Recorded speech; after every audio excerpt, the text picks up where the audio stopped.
Bom dia, irmãos e irmãs, a graça e a paz do Senhor. Privilégio enorme estar com os amados.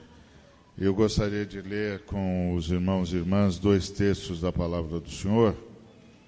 O primeiro, na segunda carta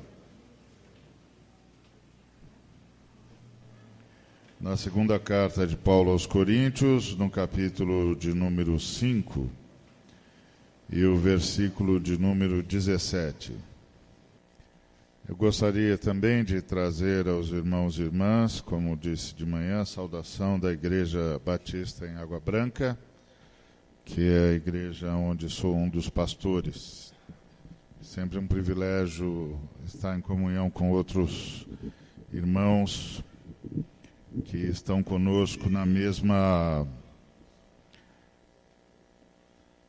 militância pelo reino de Deus, pela glória do Cordeiro, para a honra de Deus Pai. Versículo 17 do capítulo 5 de 2 aos Coríntios. E assim, se alguém está em Cristo, é nova criatura. As coisas antigas já passaram, e eis que se fizeram novas. E o outro texto que eu gostaria de ler com os amados está no Evangelho segundo João, capítulo 15, a partir do versículo 1. Eu sou a videira verdadeira, e meu pai é o agricultor. Todo ramo que, estando em mim, não der fruto, ele o corta, e todo que dá fruto limpa, para que produza mais fruto ainda. Vós já estáis limpos pela palavra que vos tenho falado. Permanecei em mim, e eu permanecerei em vós. Como não pode o ramo produzir fruto de si mesmo, se não permanecer na videira, assim, nem vós o podeis dar, se não permanecerdes em mim. Eu sou a videira, vós os ramos. Quem permanece em mim e eu nele, esse dá muito fruto, porque sem mim nada podeis fazer. Muito bem, nesses dois textos há um conceito comum. Há um conceito comum e é um conceito-chave. E o conceito é estar. Estar e permanecer. Tanto estar quanto permanecer estão sustentados no mesmo conceito. O primeiro texto que nós lemos, que é 2 aos Coríntios, capítulo 5, versículo 17, ele fala sobre o que é salvação. Salvação é estar em Cristo. Quem está em Cristo é nova criatura. É nova criação.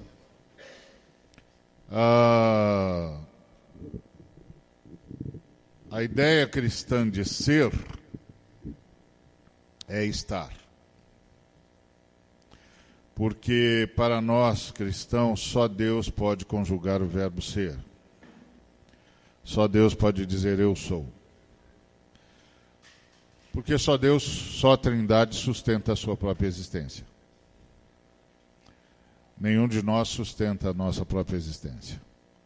Então, o máximo que nós podemos dizer é eu estou. E os cristãos dizem eu estou em Cristo. Estar em Cristo é estar salvo, porque estar em Cristo é ser nova criatura. Salvação não é uma mudança de religião. Salvação não é uma mudança de confissão de fé. A salvação não é uma mera mudança de hábito. A salvação é uma mudança de lugar.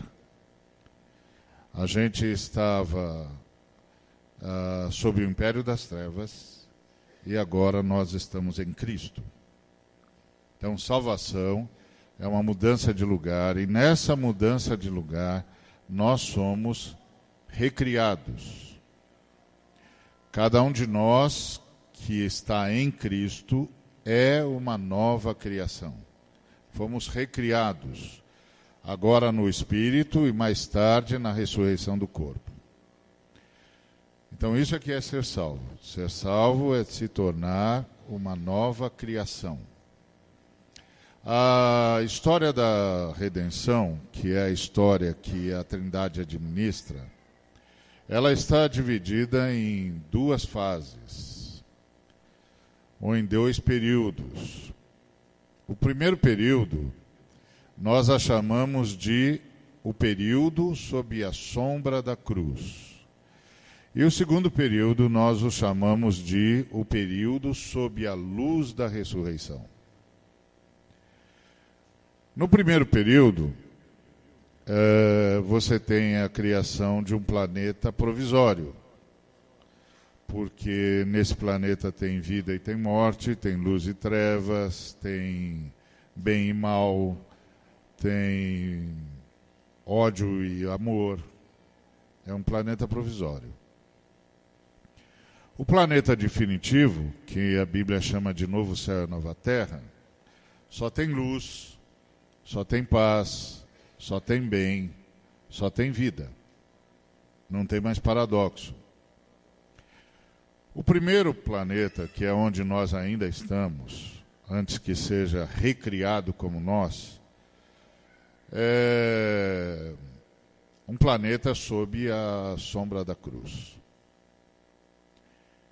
E o próximo, que é a recriação deste, que a Bíblia chama de novo céu e nova terra, está sob a luz da ressurreição. Então, tudo que foi criado até a morte e a ressurreição de Jesus está sob a luz, sob a sombra da cruz. Ainda marcado pela hegemonia do pecado, pela autoridade das trevas, enfim, fruto da queda. Onde aconteceu a queda, e onde a queda trouxe a morte, e a morte imperou. Então é um planeta, uma realidade sob a sombra da cruz.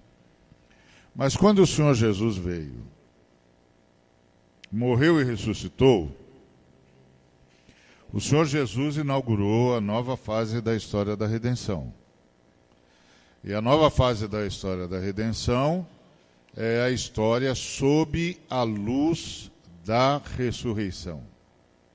E a primeira recriação, a primeira nova criação que acontece sob a luz da ressurreição é a igreja.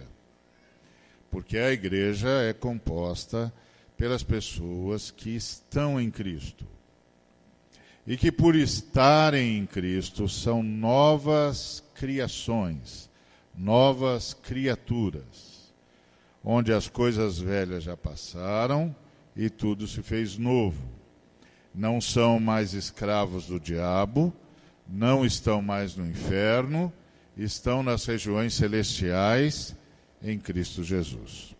Então, ser salvo é ser transferido do império das trevas para o reino do Filho do amor de Deus, que é o Senhor Jesus.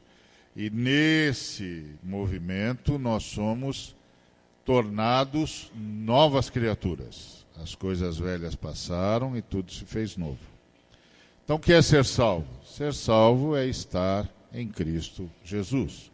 E quem está em Cristo Jesus é nova criatura. Foi criado de novo. Por quê? Porque o seu Espírito ressuscitou. Nós agora temos comunhão com a Trindade, com o Pai, com o Filho, com o Espírito Santo. O Deus eterno, Deus único e verdadeiro, Criador e sustentador do universo. Então nós agora estamos em comunhão com a Trindade. E nós estamos em comunhão com a Trindade porque o nosso Espírito ressuscitou. E o nosso Espírito ressuscitou porque Jesus Cristo garantiu isso com a sua vitória sobre a morte E por causa disso, por causa da vitória de Jesus sobre a morte, o perdão de Deus operou em nós o novo nascimento. Ele arrancou a cédula de dívida, como a pastora disse aqui. Nós agora temos paz com Deus por meio de Cristo Jesus.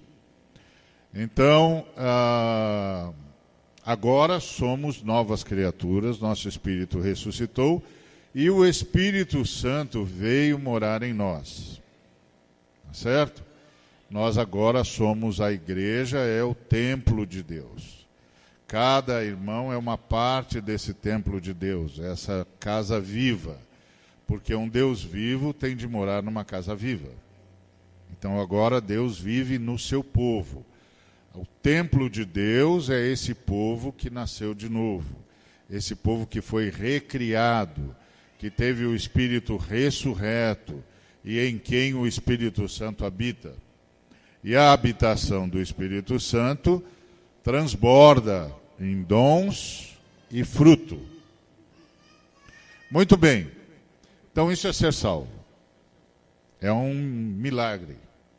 Só o Espírito Santo pode fazer isso. Só o poder de Deus pode fazer isso. É um milagre. É a ação poderosa do Espírito Santo que convence-nos do pecado, da justiça e do juízo. E mediante ao nosso arrependimento e crença na vitória de nosso Senhor e Salvador Jesus Cristo, nos recria, ressuscitando o nosso espírito e vindo morar em nós. Então somos salvos. Agora, qual é a nossa vida? Então, o que é ser salvo? Ser salvo é estar em Cristo. Agora, então, qual é a nossa vida? Qual é a vida cristã? Como é que se define a vida cristã? A vida cristã é permanecer em Cristo. É isso que o Senhor Jesus disse. Eu sou a videira verdadeira, meu pai é o agricultor, vós sois os ramos, permanecei em mim.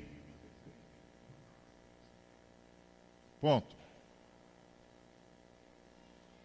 Então, quando nós falamos em discipulado, o que é discipular alguém?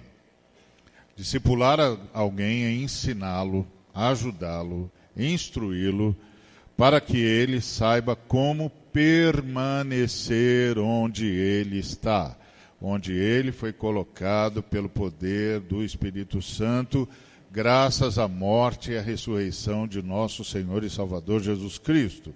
Então ele precisa permanecer em Cristo. E essa é a lógica, permanecer em Cristo. Por que ele precisa permanecer em Cristo? Porque ele tem de dar fruto. E o ramo só dá fruto se permanece no tronco. Fora do tronco, jogado no chão, o ramo está morto. Agora é preciso que nós entendamos qual é o processo que aconteceu conosco. Nós éramos ramos mortos, estávamos mortos nos nossos delitos e nos nossos pecados. Escravos de Satanás. Habitantes do inferno. O Senhor Jesus, por sua morte e ressurreição, deu à Trindade as condições necessárias para nos salvar, porque a dívida que contava e que constava contra nós foi paga pelo sacrifício remidor do Cordeiro de Deus, que tira o pecado do mundo.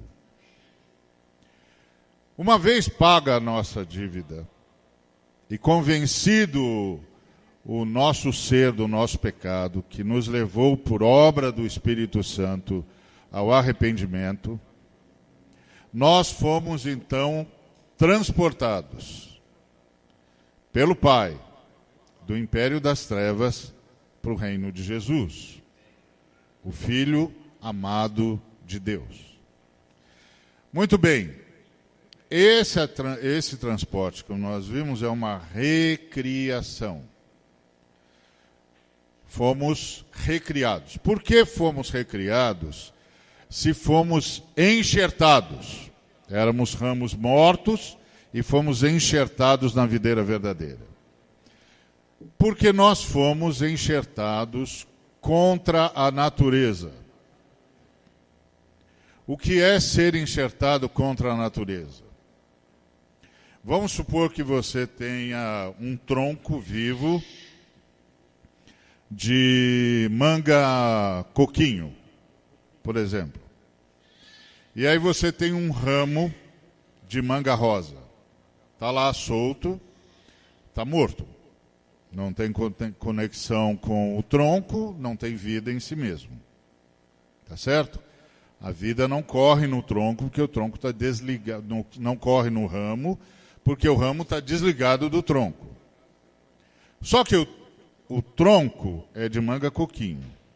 E o ramo é de manga rosa. É uma manga de outra qualidade. É manga também, mas é outra qualidade. Aí você enxerta o tronco de um ramo de manga rosa no tronco de manga coquinho. O tronco de manga coquinho vai alimentar o ramo de manga rosa. E o ramo de manga rosa vai voltar a frutificar. Só que ele vai frutificar manga rosa. Por quê? Porque ele foi enxertado, mas não teve a natureza mudada. Tá certo? Então, pela natureza, ele é um ramo de manga rosa. Ele foi enxertado no tronco de manga coquinho, passou a receber a vida desse tronco, mas não teve a sua natureza mudada. Então, ele vai produzir manga rosa. Conosco aconteceu diferente. Nós não só fomos enxertados em Cristo, que é a videira verdadeira, mas nós tivemos a nossa natureza mudada. Por isso que nós somos novas criaturas. Por isso que nós somos recriatura, ou criados de novo em Cristo Jesus. Porque a nossa natureza foi mudada. E agora a natureza que nós temos é a mesma natureza do tronco, que é Jesus. Portanto, nosso fruto é Jesus. Não somos mais nós.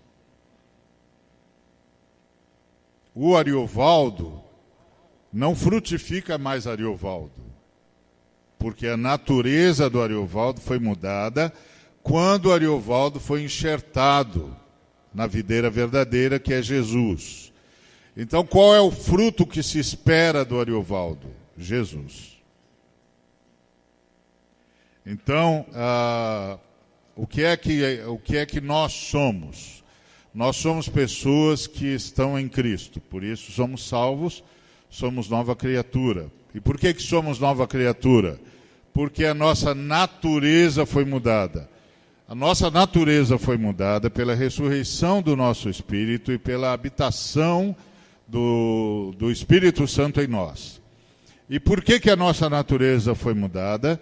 Para que nós possamos frutificar, ter como fruto o próprio Jesus. Porque lá em Romanos, capítulo 8, versículo 29, o apóstolo Paulo disse o seguinte: porquanto aos que de antemão conheceu, também os predestinou para serem conformes à imagem de seu Filho, a fim de que ele seja o primogênito entre muitos irmãos. Então, o que isso significa? Primeiro, significa que o pai quer ter muitos filhos. Ele quer promover Jesus de unigênito para primogênito. Porque quando Jesus foi apresentado a nós, ele foi apresentado como unigênito. Porque Deus amou o mundo de tal maneira que deu seu Filho unigênito, o único Filho, para que todo aquele que nele crer não pereça, mas tenha a vida eterna. Ponto. O Pai quer levar Jesus do estado de unigênito para o estado de primogênito. Unigênito é o único filho, mas primogênito é o primeiro de muitos irmãos. É o filho mais velho, não é o único filho. Então Jesus quer deixar de ser unigênito para ser primogênito. E o Pai quer que seja assim. E quem são os demais irmãos de Jesus? Nós, os que agora estamos em Jesus. Só que tem um detalhe. O detalhe é que o Pai quer que todos os irmãos de Jesus sejam semelhantes a Ele. Esse é o detalhe. Para serem conformes à imagem de seu Filho. Então isso quer dizer que o Ariovaldo, que antes era um ramo morto, sob domínio de Satanás, preso nas trevas do pecado, morto em seus delitos e pecados, e foi transportado do império das trevas para o reino de Jesus, e foi enxertado em Cristo Jesus e passou a ter vida, o Ariovaldo teve a natureza mudada pela ressurreição do seu espírito e pela presença do Espírito Santo. O que dá ao Ariovaldo agora as condições necessárias para que o Ariovaldo não frutifique mais Ariovaldo, mas frutifique Jesus. Não manifeste mais Ariovaldo, mas manifeste Jesus. Então, qual é o desafio que o Ariovaldo tem como vida? Permanecer em Jesus. Permanecer em Jesus. Continuar se alimentando só de Jesus e vivendo só para Jesus. E isso é o que nós chamamos de adoração. Nos alimentar de Jesus e viver só para Jesus. Bom, como é que se exerce a arte de permanecer? Essa é a primeira pergunta. Natural. Como é que se exerce a arte de permanecer? Primeiro passo para permanecer é ter consciência de que não pode por si mesmo. Um grande problema, eu me lembro que uma vez eu ouvi um seminarista dizer assim, não, era meu colega de seminário, nós estudávamos juntos, e ele disse assim, sem o Espírito Santo a gente já faz um montão de coisa, com o Espírito Santo então? E eu disse, acho que esse montão de coisa que a gente faz sem o Espírito Santo, o Pai não aceita, não é? Porque você só pode dar ao Pai o presente que o Pai quer receber, e pode receber. O que o Pai não pode receber, ele não recebe, não adianta doar. Por isso que não é qualquer oferta, é a oferta que o Pai pode receber. O pastor, quando estava nos convocando ao culto de ofertar, que ofertar é parte do culto que nós devemos a Deus, ele falou que desde sempre as pessoas envolvidas com Deus prestam esse culto para Ele. Mas não quer dizer que Ele aceita todos os cultos. Porque Ele aceitou a oferta de Abel, mas não aceitou a de Caim. Porque o Senhor só aceita a oferta que pode receber. Que o Senhor não é corrupto, né? Os corruptos é que aceitam qualquer coisa. Os honestos só aceitam o que é fruto da honestidade. Certo? Não adianta vir com um coração corrupto ofertar ao Pai, que o Pai não aceita. Porque o Pai olha para o coração. Não é assim que está escrito? Esse é o ponto. Por isso que as Escrituras dizem, de tudo que se deve guardar, guarda o teu coração. Porque é para lá que o Pai está olhando. E é de lá que procedem as fontes da vida. Se o coração se corrompe, tudo se corrompe. Foi o que o pastor disse. Onde está o seu coração? Então, nós temos de ser semelhantes a Jesus. Então, o Ariovaldo não pode mais manifestar Ariovaldo. Ele tem de manifestar Jesus. Então, a primeira característica, primeiro segredo para permanecer é reconhecer a impossibilidade. Eu não posso por mim mesmo. Então, eu me rendo. Eu me rendo. Eu reconheço a minha impossibilidade. Então, eu tenho de dizer, Jesus, eu sei que devo, mas não posso. Mas o fato de não poder não me desculpa. E não justifica eu não manifestar o Senhor. Eu devo manifestar o Senhor. Então, eu me rendo para que venha o teu governo na minha vida e faça-se somente a tua vontade.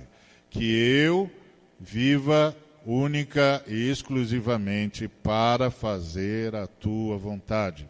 Mais do que isso, que a tua vontade se faça em mim e através de mim.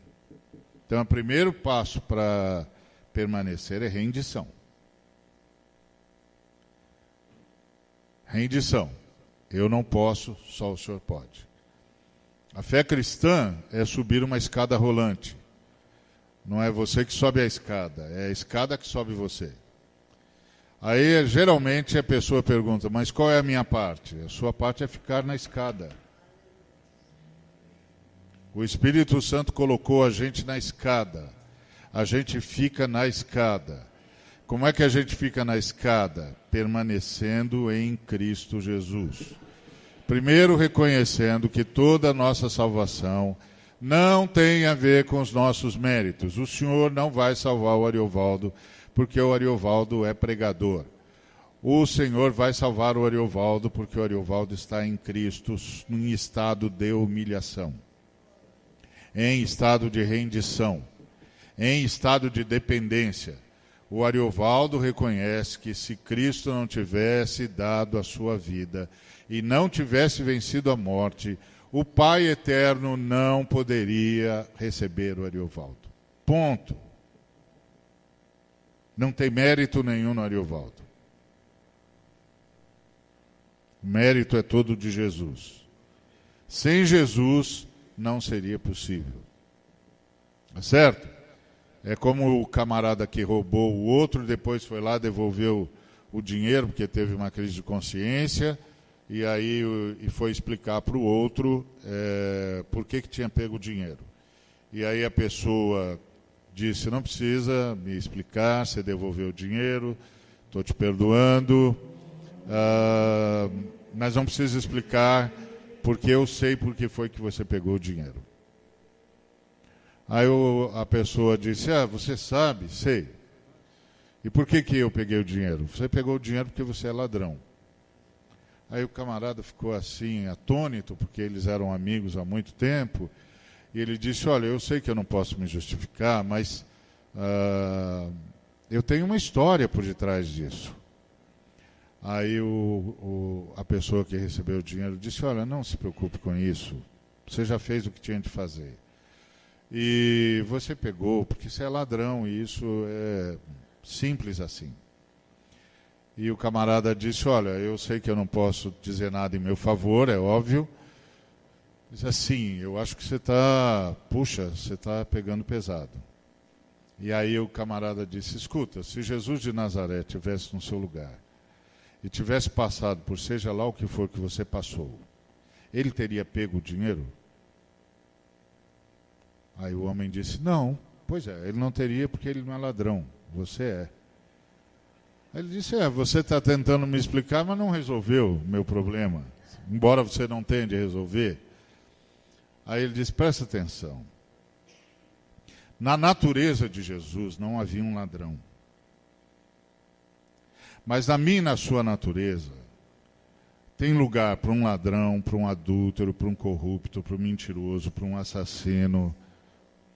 Está tudo na nossa natureza. Se manifestou ou não se manifestou é outra coisa, mas está lá. É por isso que a gente precisa nascer de novo. Se não fosse assim, um sujeito bonzinho não precisava de Cristo. Está cheio de sujeito bonzinho, que às vezes é mais bonzinho do que pessoas que estão na igreja. Mas ele ainda precisa de Cristo. Ele não precisa de Cristo porque ele faz o mal. Ele precisa de Cristo porque a possibilidade de fazer o mal continua dentro dele. E pode se manifestar a qualquer hora. Então ele tem de ter a natureza transformada. Ele precisa ganhar uma nova natureza. Porque mesmo quando ele faz a vontade de Deus, ele não faz a vontade de Deus por Deus, é só coincidência. Ele não está vivendo para louvor de Deus. Só que ele vive legal. Mas ele ainda vai para o inferno. Porque a natureza dele não foi transformada. Porque ele não reconheceu que é pecador. E ele não reconheceu que só o sangue de Jesus Cristo pode libertá-lo da condenação. Simples assim.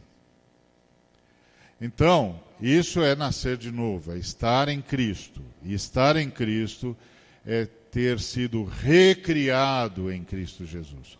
Com uma nova natureza, a natureza do Senhor Jesus, que é transmitida pelo Espírito Santo a um Espírito ressurreto. Ok? Então, essa pessoa tem de permanecer em Jesus. Então, primeira coisa, como é que faz para permanecer? Então, quando a gente vai discipular o sujeito, qual a primeira coisa que a gente vai ensinar para ele? Que ele não pode sem Cristo. Que se ele não ficar o tempo todo agarrado a Cristo, ele vai voltar a manifestar o que ele era. E que ele não pode manifestar Jesus sem estar agarrado em Jesus. Ele depende de Jesus. Então a oração dele todo dia é: Jesus, sê tudo em mim. Pai nosso, santifica o teu nome na minha vida. Faz a tua vontade. Ou como a oração do salmista: sonda-me, ó Deus, conhece o meu coração. Perscruta-me, conhece os meus pensamentos. Vê se há em mim algum caminho mau e guia-me pelo caminho direito. E a beleza dessa oração é que o salmista está dizendo: nem precisa me contar o que há de mal, só me guia pelo caminho direito. Me perdoa, me leva para dentro da tua vontade. Faça o que o Senhor tiver de fazer em mim, mas faz a tua vontade. Então essa é a primeira lição. Quem não aprende a permanecer em Cristo, não frutifica Cristo. É como se nós estivéssemos num jesuseiro. Um jesuseiro gera Jesus. Uma laranjeira gera laranja. Um jesuseiro gera Jesus. Tá certo? Então Jesus é a videira verdadeira. O que é que Jesus gera? Jesus. Então, primeira coisa. Segunda coisa. Consciência constante de que Deus é que tem de tomar as decisões na minha vida. Qual foi o motivo da queda? O motivo da queda foi que Satanás disse para nós que nós não precisávamos de Deus para saber a diferença entre o bem e o mal, entre a vida e a morte. Nós aceitamos a sugestão do diabo e passamos a ser a nossa própria referência de bem e de mal. Por isso a vida é essa guerra hoje. Porque é óbvio, Se cada um de nós é a sua própria referência de bem e de mal, o que é bem para mim pode não ser para você. O que é mal para mim pode não ser para você. O que quer dizer que nós estamos em guerra. E nós estamos em guerra para saber qual é a opinião que vai prevalecer. Qual é a referência de bem que vai prevalecer? Qual é a referência de mal que vai prevalecer? A única forma de não haver guerra é se nós dois nos submetermos ao Senhor e deixarmos que o Senhor diga o que é bem e o que é mal, o que é certo e o que é errado. Então aí não tem mais briga, porque agora a gente ouve o Senhor. Então, essa consciência de que agora quem decide a vida é Jesus. Não sou mais eu, é Jesus. E a terceira consciência é de que eu não vivo mais para mim mesmo. Eu não vivo mais para mim mesmo. Eu não estou no trabalho onde estou para ganhar o pão de cada dia. O pão nosso de cada dia é o Pai que dá. Eu estou lá para manifestar Jesus. Eu não estou na escola em que estou apenas para estudar. Eu estou lá para manifestar Jesus. Eu não estou na vizinhança em que estou apenas para morar. Eu estou lá para manifestar Jesus. Eu não estou na família em que estou apenas para conviver com a minha família, porque é a minha família, mas para manifestar Jesus. Isso faz de mim um missionário, e a minha missão é manifestar Jesus em todos os meus relacionamentos. Manifestar Jesus é manifestar o fruto do Espírito. Amor, paz, alegria, bondade, benignidade, paz, mansidão, longanimidade, fidelidade, domínio próprio. Isso é Jesus. E é fruto do Espírito Santo. Portanto, para permanecer em Cristo, precisa estar sempre repleto do Espírito Santo. O Espírito Santo é quem nos conduz. Então, é uma submissão constante ao Espírito Santo. Manifestar Jesus é ser Jesus em todos os ambientes. Isso tem dois lados. O primeiro lado é ótimo. Por quê? Porque eu não conheço nenhuma mulher que não gostaria de estar casada com um homem parecido com Jesus. Não conheço nenhum homem que não queria estar casado com uma mulher parecida com Jesus. Não conheço nenhum filho que não gostaria de ter um pai e uma mãe parecidos com Jesus. Não conheço nenhum pai, nenhuma mãe que não gostaria de ter filhos e filhas parecidos com Jesus. Não conheço nenhuma pessoa que não gostaria de ser vizinho de Jesus. Não conheço ninguém que não gostaria de trabalhar ao lado de Jesus. Não conheço ninguém que não gostaria de conviver no mesmo bairro de Jesus. E não sei de nenhuma cidade que não gostaria de ter na sua cidade congregações de Jesus. Porque o fruto de Jesus é amor, é paz, é alegria, é bondade, é benignidade, é mansidão, fidelidade, domínio próprio, longanimidade. Então Jesus tem uma grande capacidade de suportar sofrimento, de suportar a imaturidade do outro, que é longanimidade. Jesus só pensa o bem, que é benignidade. Jesus só faz o bem, que é bondade. Jesus é sempre pacificador, sempre leva as pessoas a entenderem o direito do outro, porque isso é que é buscar a paz. Buscar a paz não é buscar os panos quentes, é buscar o equilíbrio entre os seres humanos, um reconhecendo o direito do outro. Jesus é sempre alegre, uma alegria que transcende as circunstâncias, cheio de esperança, cheio de alegria, cheio de fé, cheio de palavras que edificam.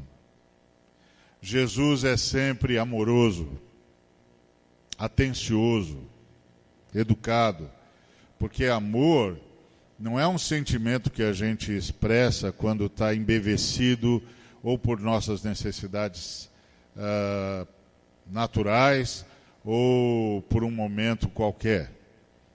Amor é a prática constante da atenção e da educação. Jesus era assim. Jesus foi para Betsaida para descansar com seus discípulos, viu a multidão que era como ovelhas que não têm pastor, sacrificou a sua agenda, que era uma agenda de descanso, para servir aquelas pessoas. E as serviu, anunciando-lhes o reino de Deus, curando-lhes as enfermidades e multiplicando-lhes pão e peixe. Jesus, amor, atenção, prestar atenção no outro, ouvir. Quantas famílias estão se despedaçando por uma razão simples? Não há um elemento básico do amor que é estar atento ao outro. E quando você não está atento ao outro, você não se compadece. E se você não se compadece, você não muda a sua agenda. A gente sempre diz que não tem tempo, que tem mais coisa para fazer, que não pode parar toda hora que a pessoa chama. E aí a gente pressupõe que a pessoa está chamando porque é caprichoso, porque é dengoso, porque é mimado. E não suspeita que a pessoa chama porque está só, porque está enfermo, porque está triste, porque no mínimo precisa de uma oração. Jesus não cometia esse erro. Jesus era atento. E por que Jesus era atento ao próximo? Porque Jesus se via como alguém em missão. A missão de manifestar o Pai. E nós estamos em missão de manifestar o Filho. Então esse é o primeiro lado. Não conheço ninguém que não gostaria de conviver com Jesus. Porque conviver com Jesus é ser amado, é ser ouvido, é ser ajudado, é ser socorrido, é ser instruído, é ser abraçado e também é ser ensinado, corrigido, com doçura, mas corrigido. Porque a pior coisa que pode acontecer para alguém que está indo para o abismo é não ser corrigido. Não tem nada pior do que você dizer para alguém que está indo em direção ao abismo que eu não vou fazer nada porque você é o Senhor da sua vida, você faz o que você quiser. Mas você sabe que ele está indo para o abismo.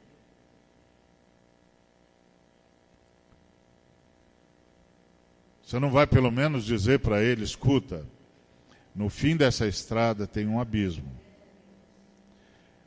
E aí tem um negócio curioso que é, quando você chega perto do abismo, você não consegue mais parar. Se eu fosse você, mudava de estrada agora. Então, isso é Jesus. Agora, tem o outro lado, que é ser como Jesus, é reagir. Jesus via os mortos e os ressuscitava. Via os fariseus e os corrigia. Via os vendilhões e os exploradores e os expulsava. Via os romanos e os condenava. Ser Jesus é tomar posição sempre em favor da glória do Pai, em benefício dos seres humanos. Portanto, em Jesus é estar em missão o tempo todo, em todo lugar, em toda hora. Então, aqueles que estão em Jesus são aqueles que vão clamar por justiça. E justiça na fé cristã é um novo estado de coisas onde todos desfrutam de tudo que Deus é e de tudo que Deus doa, porque esse é o princípio do jubileu. Por isso que para desfrutar de tudo que Deus é, a pessoa precisa se converter. E para desfrutar de tudo que Deus doa, tem de haver solidariedade. Então, frutificar Jesus é estar o tempo todo em missão. Então, discipular alguém é ajudá-lo a andar nesse caminho de manifestar Jesus, de ser como Jesus. Porque o pior testemunho do mundo é aquele que diz: eu sou cristão. Só que todos os que convivem dizem: você não é não. A minha filha mora no Rio de Janeiro, é casada com um pastor e está em casa agora porque vota aqui em São Paulo ainda. E ela trabalha numa empresa de um cristão. E ela é cristã, é óbvio. E ela diz: pai, aquele homem é injusto com os trabalhadores. Aquele homem engana. E o que me deixa angustiada, irritada, é que ele diz que é cristão. E eu digo para ele: moço, o senhor pode ser qualquer coisa, mas o senhor não é cristão. Porque um cristão, moço, eu conheço. E eu não me reconheço no senhor. Por quê? Porque aquele homem anuncia para todo mundo que está em Cristo Jesus. Mas todos os que olham para ele não veem Jesus. Veem ele mesmo. Então, ele não permaneceu na videira. Se é que algum dia foi enxertado nela. E esse é o caminho do discipulado. Você pode, no discipulado, ensinar uma técnica. Você pode ensinar uma técnica de evangelização. Você pode ensinar uma técnica de estudo bíblico. Mas você vai estar dando ferramentas, que é bom. Mas não vai estar transformando a pessoa, levando a pessoa a viver como discípulo de Cristo. Porque a pessoa é discípula de Cristo. Ela está em Cristo. Ela precisa manifestar Cristo. Se ela não manifestar Cristo, ela vai destruir o nome de Cristo. Que foi a grande queixa de Deus contra Israel, conforme nos ensinou o profeta Ezequiel. Então, o discipulado é levar uma pessoa a aprender a permanecer em Cristo. Isso é oração e vigilância. Porque esse foi o segredo que Jesus nos ensinou. Vigiai e orai. O diabo vai tentar você a ser você mesmo. Vigie e ore, para que você seja sempre como eu, diria Cristo, e não mais como você. E intercessão uns pelos outros. E palavra. Não dá para ser imitador do que você não conhece. Palavra de Deus. Lembrando sempre que a palavra de Deus só fala de Cristo. Ser discípulo de Cristo é saber tudo de Cristo, é saber tudo com Cristo e é saber tudo sobre Cristo. Saber de Cristo é saber tudo que Jesus ensinou. Saber com Cristo é saber como foi que Jesus fez. Por exemplo, Jesus curou o leproso. O leproso se aproximou de Jesus, caiu de joelhos e disse: se quiseres, posso ser limpo. Jesus abraçou o leproso e disse: quero ser limpo. Tem alguns movimentos aqui. Primeiro movimento, o leproso se aproximou de Cristo, que era impossível, porque o leproso tinha de andar na rua gritando: leproso, leproso, leproso, leproso, leproso. E aí as pessoas tinham de se afastar dele, porque ele era um risco para a saúde pública. E se ele não dissesse e as pessoas descobrissem que ele morria. As pessoas já o receberiam com pedras na mão. Por quê? Porque ele é um risco para a saúde pública. Ele sabia que Jesus não o denunciaria. Ele se aproximou de Jesus, sabendo: ele não vai me denunciar, ele vai me receber do jeito que eu estou. Depois ele disse: se quiseres, podes me limpar. E Jesus, que poderia ter dito: está limpo, primeiro o abraçou. Quando Jesus o abraçou, a primeira cura que Jesus operou nele foi a da rejeição. Agora ele não estava sendo abraçado porque finalmente satisfez as demandas da sociedade. Ele estava sendo abraçado por alguém que o amava de forma incondicional. Que o amava como ele estava, vítima da queda. E aí então Jesus disse: ser limpo. E Jesus disse para ele: não diga para ninguém. Jesus não está dizendo: não diga para ninguém que você foi curado. É impossível, todo mundo vai ver que ele foi curado. Jesus está dizendo para ele: não diga para ninguém que eu abracei você. Porque se você disser, eu entro em quarentena e ninguém deixa eu entrar mais na cidade. Só que ao invés dele sair gritando: fui curado, fui curado, fui curado, ele saiu gritando: fui abraçado, fui abraçado, fui abraçado. E durante 40 dias Jesus não pôde entrar em cidade nenhuma.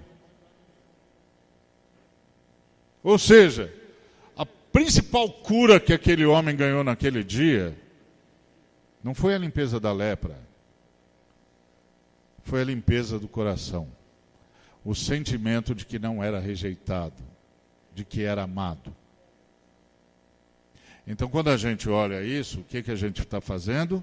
A gente está aprendendo com Cristo. Como é que Jesus fez? Pode ser que eu não consiga curar a lepra de ninguém, mas eu posso abraçar todo mundo. Eu posso receber todo mundo, porque é assim que Jesus faz. Então, estou aprendendo com Cristo. Aprender de Cristo é aprender os seus ensinos.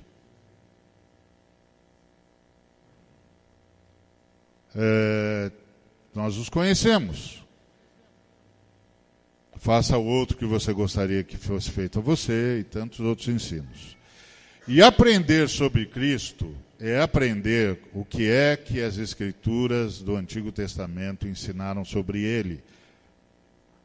Porque as Escrituras do Antigo Testamento ilustram as verdades do Novo. Porque Jesus disse aos fariseus: vocês examinam as Escrituras porque vocês julgam haver nelas ou estar nelas o poder de Deus, mas são elas mesmas que falam de mim. E quando Cleopas e o seu amigo estavam descendo para Emaús, desiludidos, Jesus se aproximou deles e, começando por Moisés e passando por todos os profetas, mostrou para eles tudo que estava escrito sobre a necessidade do seu padecimento. Então, alguém que conhece Cristo é alguém que sabe que é discípulo de Cristo. É alguém que você chega para ele e diz assim: como é que Jesus Cristo aparece em Sofonias? E ele sabe. Lá no profeta Sofonias, Jesus aparece assim. O profeta Sofonias fala de Jesus assim. Isso é um discípulo de Cristo, dependente, submisso, com uma oração só: seja feita a tua vontade. Guia-me pelo caminho direito. Não mais eu, mas viva o Senhor em mim.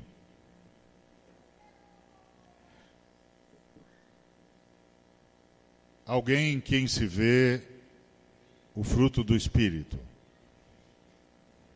e em quem se vê a ação transformadora de Jesus, porque onde quer que Jesus passava havia transformação.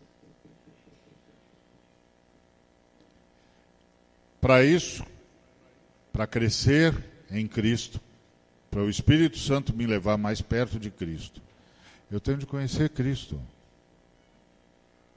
E as Escrituras Sagradas não contam outra história senão a de Cristo, do Gênesis ao Apocalipse. E o discípulo de Cristo sabe disso. Então o discipulador vai levar o seu irmão e irmã, discípulos de Cristo, sob seu cuidado, para esse caminho.